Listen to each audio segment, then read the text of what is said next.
नमस्कार. सर्वप्रथम आयुर्वेदाचे आद्य देवता भगवान धन्वंतरीला वंदन करूया.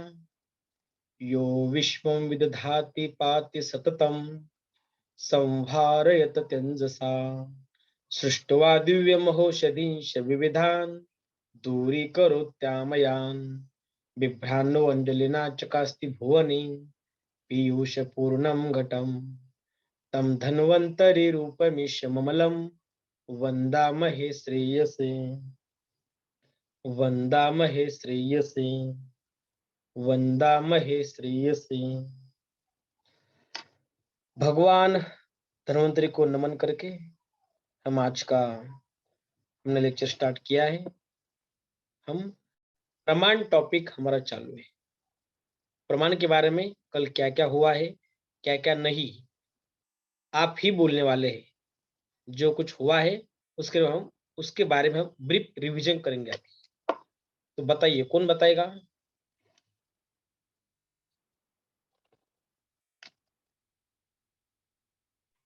सर कोई भी बताइए. प्रमाणची निरुक्ती सांगितली. प्रमीयते अनेन इति प्रमाण. त्यामध्ये नंतर प्रमाण म्हणजे प्र प्लस मा प्लस न. यामध्ये प्र हा उपसर्ग आहे आणि मा हे धातूद्वारा करण असं सांगितलेलं आहे. देन यामध्ये सांगितले की चरकनुसार होकर ज्ञान 3 प्रकार से होता है. उसमें से प्रत्यक्ष, अनुमान आणि उत्पदेश. देन स्वरूप वातज गुल्म, पित्तज गुल्म.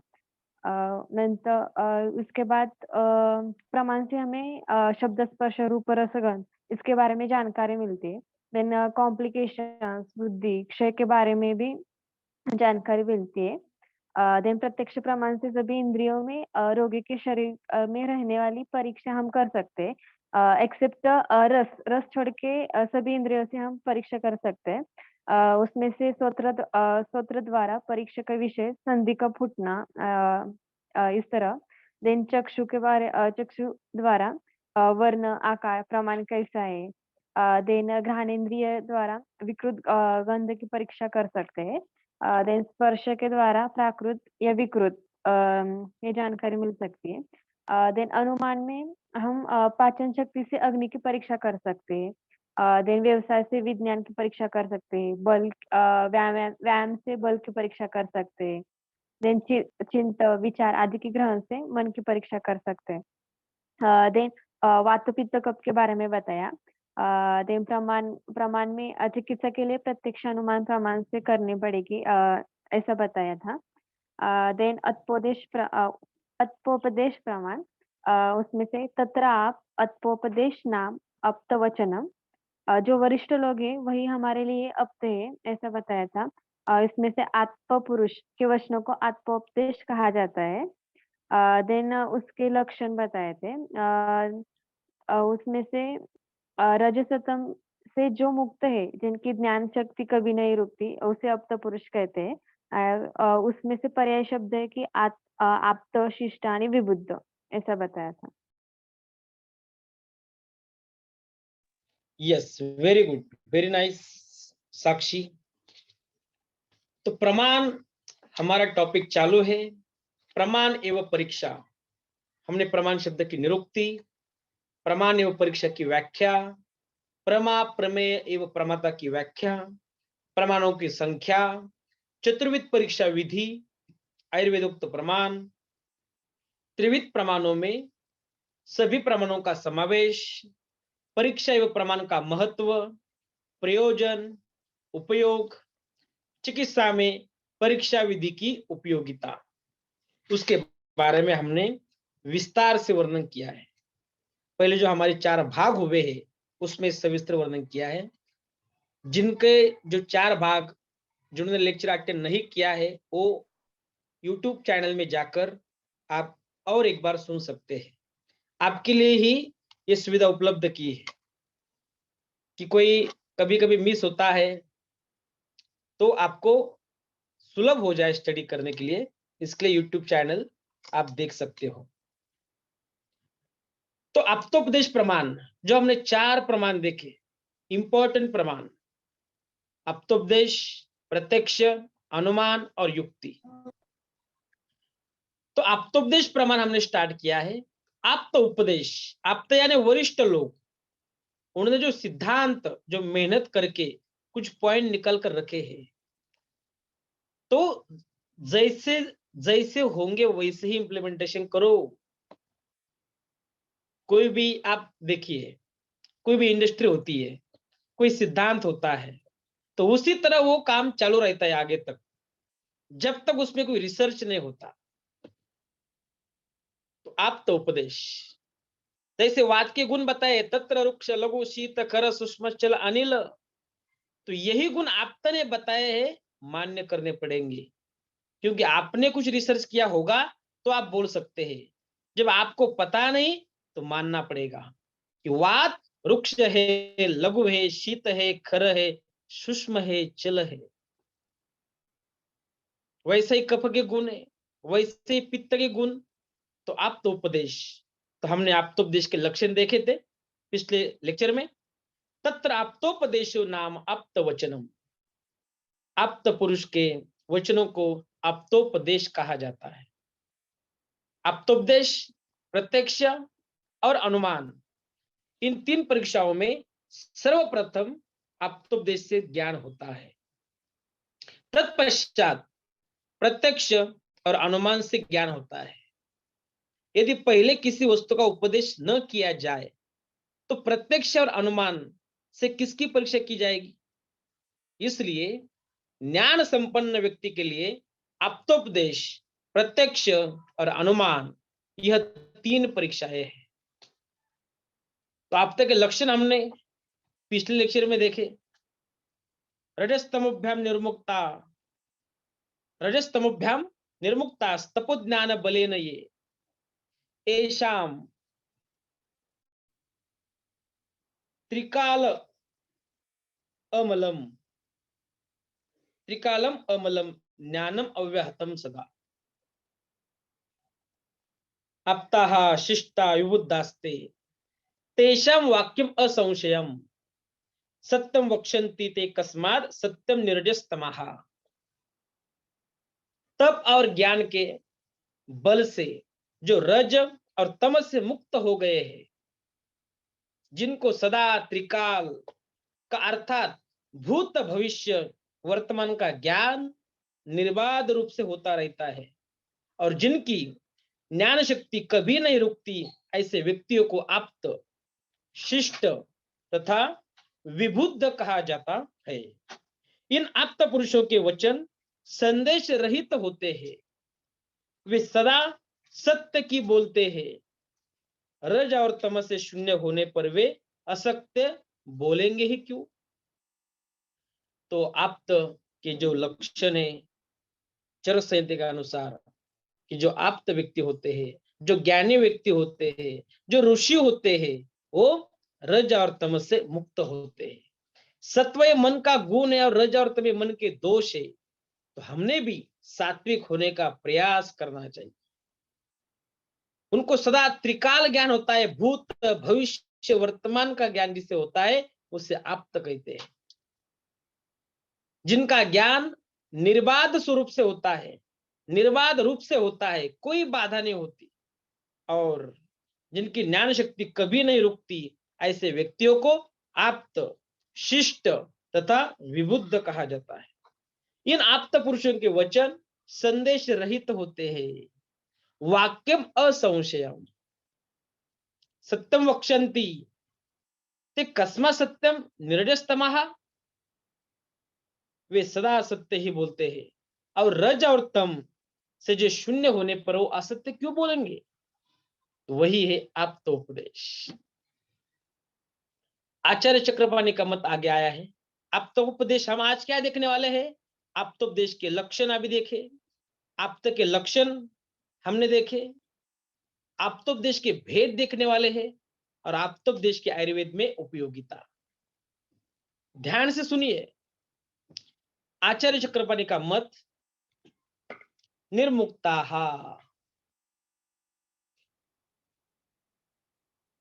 निशेषतः मुक्त, जो शब्द आया है रजस्तमोभ्याम निर्मुक्ता तपोज्ञान बलेन ये, एषाम त्रिकालम अमलम ज्ञानम अव्याहतम सदा।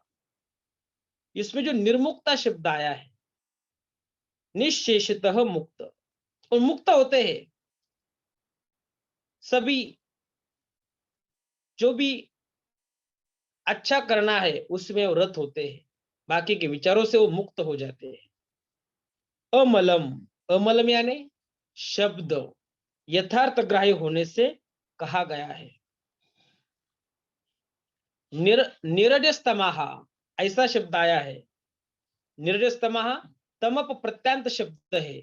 सर्वथा रजगुण रहित व्यक्ति में तमोगुण का भी भाव हो जाता है। रज के अभाव में तम की प्रवृत्ति नहीं होती।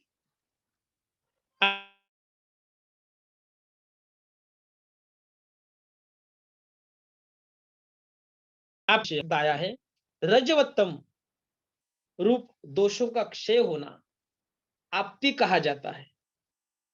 रज व तम रूप दोषों का क्षय होना आपत्ति कहा जाता है।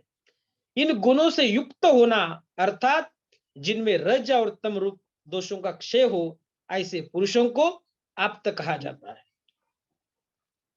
शिष्टा, संपूर्ण जगत को कार्य अकार्य प्रवृत्ति निवृत्ति रूपी उपदेशों से शिक्षा देने वाला शिष्ट कहलाता है।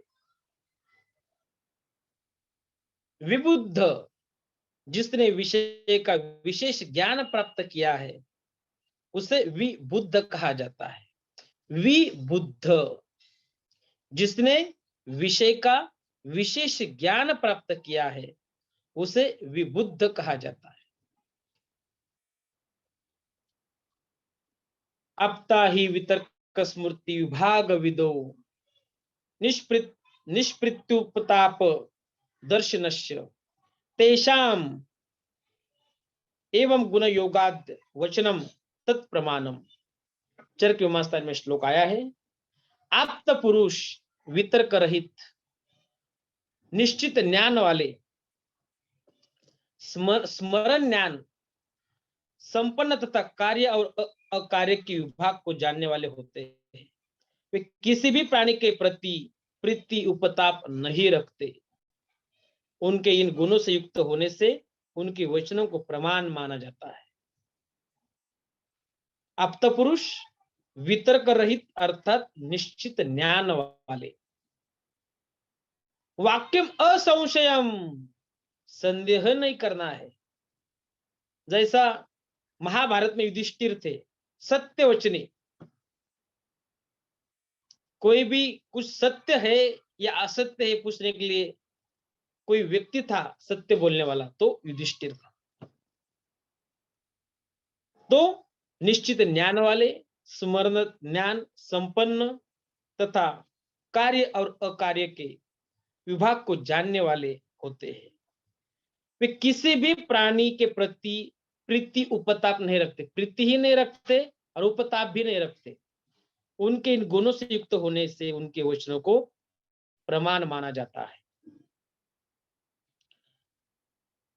तर्क संग्रह के अनुसार आप्त वाक्यम शब्द, आप्त पुरुष के वाक्यों को शब्द कहते हैं।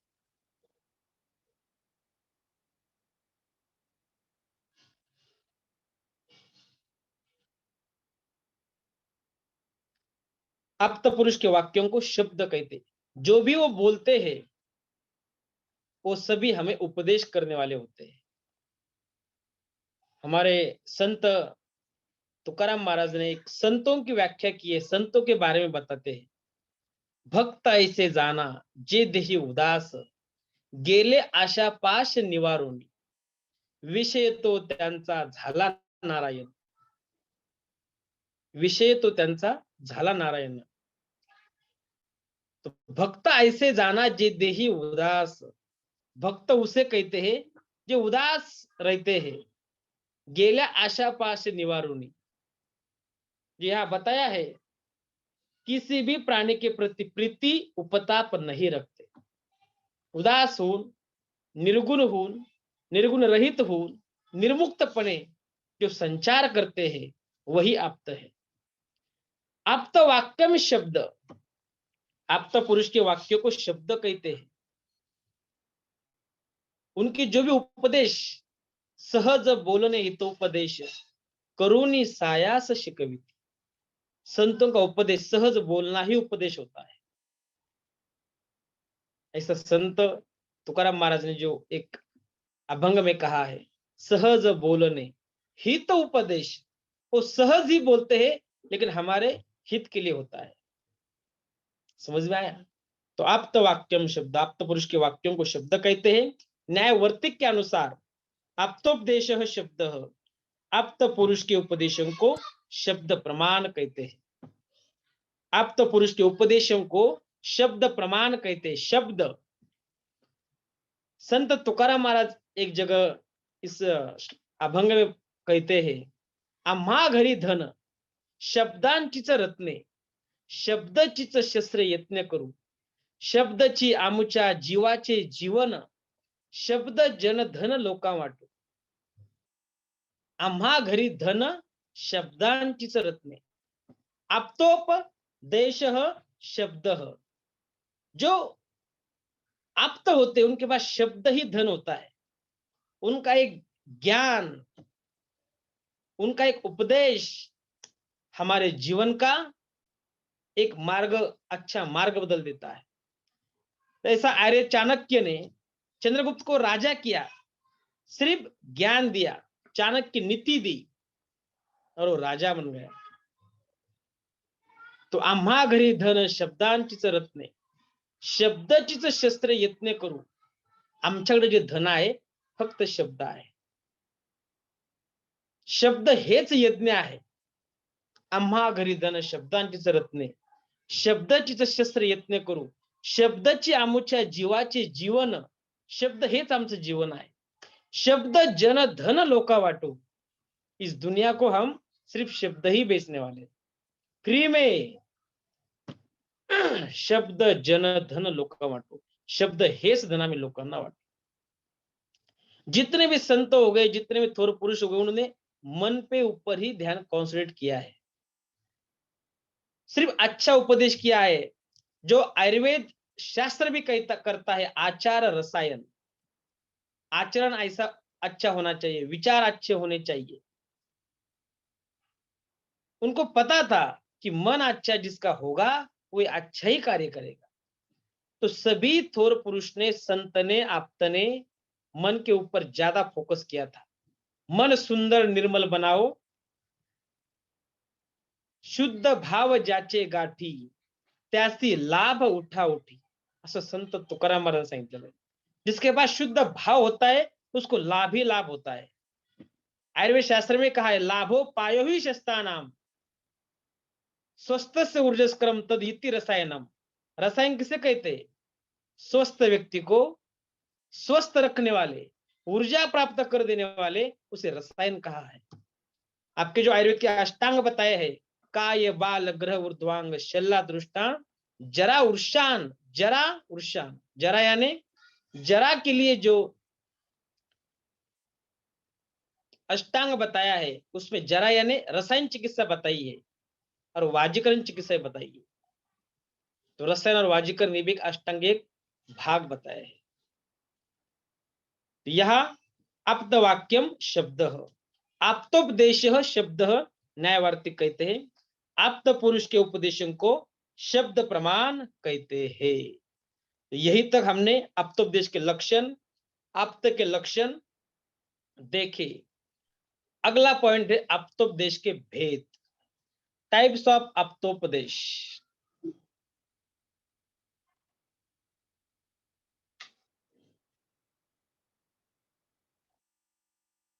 Types of आप्तोपदेश।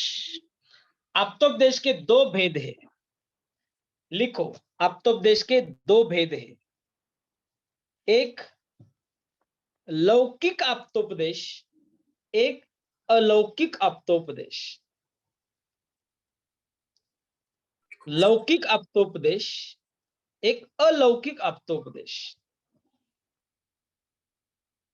आप्त आप्त आप्त हमने सब कुछ देखा, अभी उनके भेद भी है। लौकिक आप्तोपदेश, आप्त प्लस उपदेश इज इक्वल टू आप्तोपदेश, आप्त का उपदेश।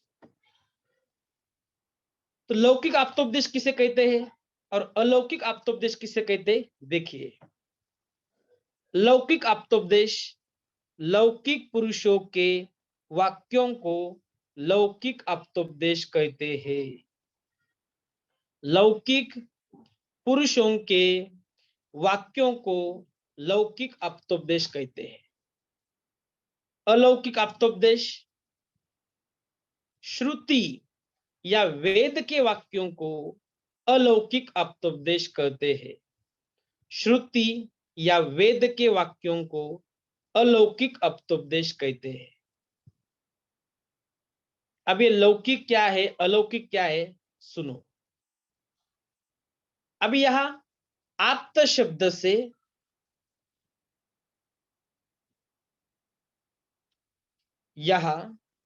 आप्त शब्द से सहज आप्त ब्रह्मादि का ग्रहण किया गया है। आप्त शब्द से सहज आप्त ब्रह्मादि का ग्रहण किया गया है। लौकिक पुरुषों का आप्तत्व प्रत्येक विषय के सम्यक ज्ञान से ही संभव है। लौकिक पुरुषों का आप्तत्व प्रत्येक विषय के सम्यक ज्ञान से ही संभव है तथा उनका विषयों से राग द्वेष न हो, यह अर्थ लिया जाना चाहिए। तो अभी तो फिलहाल दिमाग में इतना रखो कि लौकिक आप्तोपदेश और अलौकिक आप्तोपदेश दो भेद है। लौकिक आप्तोपदेश यानी लौकिक पुरुषों के वाक्यों को लौकिक आप्तोपदेश कहते हैं। अलौकिक आप्तोपदेश श्रुति या वेद के वाक्यों को अलौकिक आप्तोपदेश कहते हैं। और अगला पॉइंट है आप्तोपदेश की आयुर्वेद में उपयोगिता। यूज ऑफ आप्तोपदेश इन Ayurveda.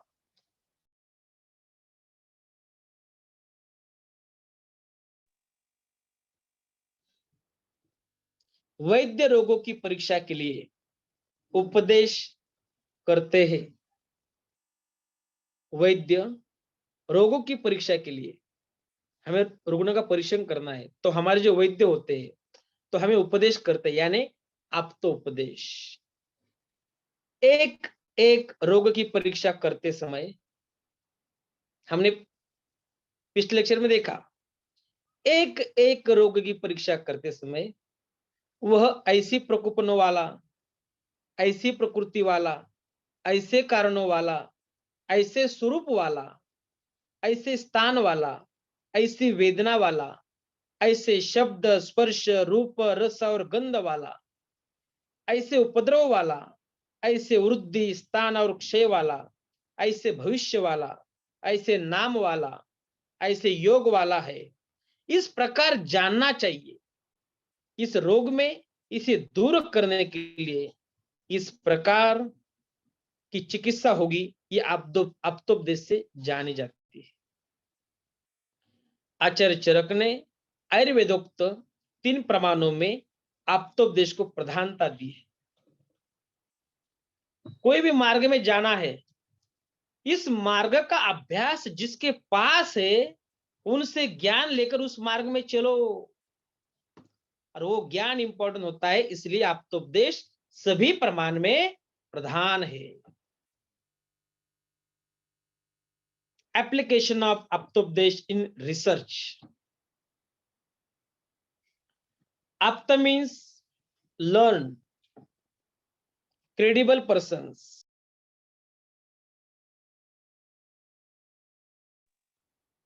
Apta means learn, credible persons who possesses knowledge devoid of doubt, attachment, and aversion, who are free from defects of rajas and tamas. The words of such persons form Aptopadesh. These authoritative statements are true even today. Vagbhat Acharya is of the opinion that since the information described in the text is approved by the ancient scriptures, these should be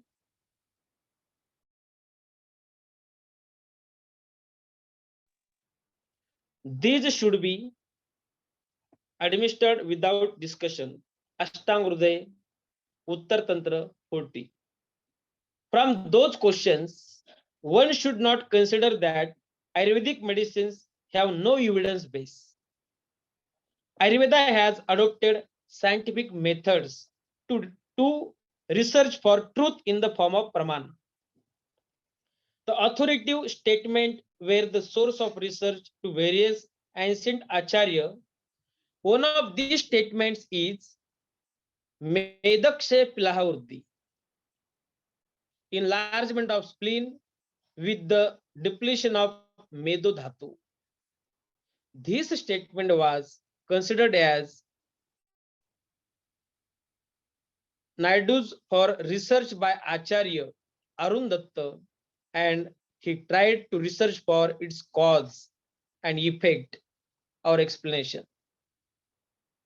He concluded with the explanation that here Pilahurdi should be considered in the sense of Stanachuti, change in position, and not in the terms of increase in size.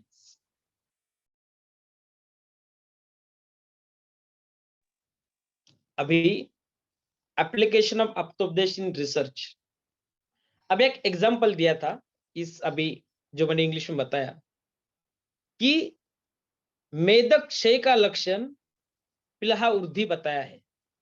मेदसी सोपनम कट्या पिलहो ऊर्ध्वी पुरुषांगता। हमारे जो सप्त धातु है रस रक्त मांस मेद अस्थि मज्जा और शुक्र बताया है, उसमें जो मेद धातु है, मेद धातु यानी फैट चर्बी, उसकी जब वृद्धि होती है ना तो उनके भी लक्षण दिए हैं, और क्षय होता है शरीर में फैटी नहीं रहता तो उनके लक्षण दिए हैं आचार्य वाग्भट आचार्य। जैसे मेद वृद्धि का लक्षण है अल्प्यापी चेष्टिते श्वासम स्पीक स्तन उदर लंबनम। जो स्थूल्य के पेशेंट होते हैं, मेद बढ़ा हुआ होता है, फैट बढ़ा हुआ होता है, तो अल्प्यापी चेष्टिते श्वासम स्पीक स्तन उदर लंबनम ऐसा कहा है। अल्पे अपि चेष्टिते श्वासम, इसका अर्थ क्या है? थोड़ा ही चलेंगे तो सांस लगती है, धाप लगती है। अल्प्यापि चेष्टिते श्वासम, थोड़ा ही चल लिया तो रुकते हैं, सांस लगती है, क्योंकि चलना ही नहीं होता है, इतना फैट बढ़ता है, मेद बढ़ता है, स्थूल्य होता है। स्पीक स्तन उदर लंबन, स्पीक प्रदेश, स्तन प्रदेश, उदर प्रदेश, लंबनम कहा है। स्पीक स्तन उदर लंबनम, किसका लक्षण है? तो मेद वृद्धि का लक्षण है। तो ये आचार्य वाग्भटाचार्य ने बताया, अभी भी प्रूवन है। मेद क्षय के लक्षण जो है मेदसी स्वप्नम कट्या प्लोहो वृद्धि कृशांगता। जब कोई फैट ही नहीं रहा शरीर में तो कृशता होगी, तो उन्होंने उसमें कहा है पिलहा वृद्धि, दैट इज स्प्लिनोमेगाली। जो हमारा ऑर्गन स्प्लीन, उसकी क्या होती है? पिलहा वृद्धि होती है। तो अभी भी वो प्रूवन है। इसी तरह एप्लीकेशन ऑफ अप्तोपदेश इन रिसर्च। तो अभी शब्द और वाक्य, इसके बारे में हम चर्चा करेंगे। अप्तोपदेश शब्द ऐसा कहा है, तो अगले आपके सिलेबस में पॉइंट शब्द वाक्य। तो शब्द के लक्षण, शब्द के भेद, शब्द वृत्ति, शक्ति ग्रह हेतु, वाक्य का स्वरूप और वाक्यार्थ ज्ञान हेतु, इसका हम आगे वर्णन करने वाले हैं। तो यही तक हमने अप्तोपदेश के लक्षण, तत्र अप्तोपदेश नाम अप्तवचनम, आप्त के लक्षण चरक संहिता के अनुसार हमने देखा। अप्तोपदेश के भेद, लौकिक अप्तोपदेश, अलौकिक अप्तोपदेश, और अप्तोपदेश की आयुर्वेद में उपयोगिता। जो भी आचार्य चरक, शुश्रु वाग्भट ने लिखा है उसका चिकित्सा के दृष्टि से उपयोग करना, वही आप्तोपदेश की उपयोगिता है। सिंपल। अभी शब्द वाक्य, शब्द के लक्षण, शब्द के लक्षण यानी शब्द की व्याख्या क्या है, शब्द किसे कहते हैं। हम जो वर्ड्स बोलते हैं, शब्द, शब्दों नाम वर्ण समाम्नायः, वर्णों को मिलाने वाले समूह को शब्द कहते हैं। अर्थात अक्षर के समुदाय को शब्द कहा जाता है। क ख ग घ, ये क्या है जो हमने सीखा है, वो सब मिला के क्या तैयार होता है, अक्षर। बराबर है। अब तो उपदेश, सभी जो अलग अलग थे उसको इकट्ठा कर दिया, एक